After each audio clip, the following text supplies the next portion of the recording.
Čaute ľudkovia, a je to tu. Je tu slúbené videjko. A posledne som vám slúbil, že urobím ochutnávku po tom fajnom džúse z Rakúska a slúbil som, že spravím túto ochutnávku mystery. Netuším, čo tam bude. Som prekvapkaný. A tejto Arizony. Toto je vodný melón. Môže byť fajný. Ale toto...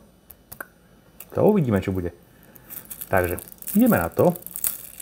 Slanku nepotrebujem, pretože chcem vidieť, jak to vyzerá. Hej, takže si to nastrihám.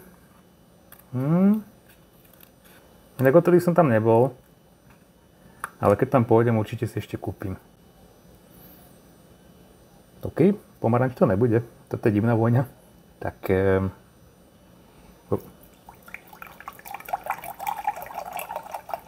Vyzerá to... No schválne, čo vám to pripomína? Ale... Voní pekne. Neviem, čo to je. Idem to okústovať.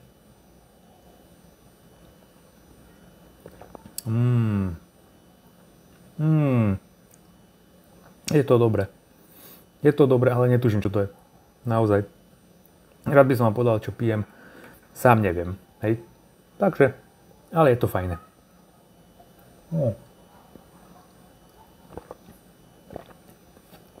Fakt neviem, čo to je za ovocie.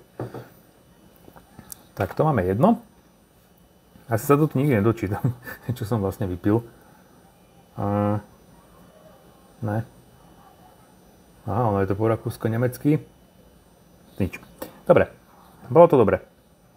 Som sa trošku bál, že tam bude nejaký obyčajný pomaranč alebo niečo také bežné, ale nie. Je to neidentifikovateľné a je to dobre.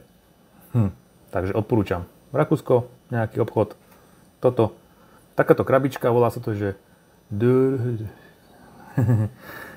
Prečítajte si to. Áno, to modrým. Tak sa to volá. Príchute sú rôzne a sú fakt dobré. A stojí to 70 centov. Pecka. Toto majú tiež, ako som povedal, kopec príchutí. To si už nepamätám, koľko stálo, možno euro, neviem. Takže toto je... Je tam melón, je tam kiwi, hruška, mango, ananás. Ty vole, to je koktejl. Au. Pardon. Idem na to. Som necítil ešte nič. Takže to tam nakydáme. Pre zmenu ružová. Dobre, stačí. No. Takáto pajná ružová. Vôňa, multivitamín. Klasika.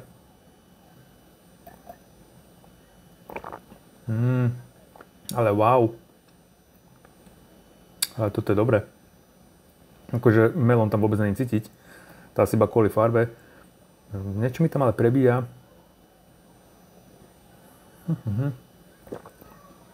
Mango. Prebíja mango. Fakt ľudia, výborná vec. Hej. Arizona. Taký nejaký lepka krávici, to tam je ako obrazok. To tam to bližšie. Prichutí je veľa. Určite si nakúpim aj ďalšie, iné prichute. Ale táto je fakt, že dobrá. Takže ja vrelo odporúčam jedno a aj to druhé. Choďte, kupujte, okoštúvajte. Čus.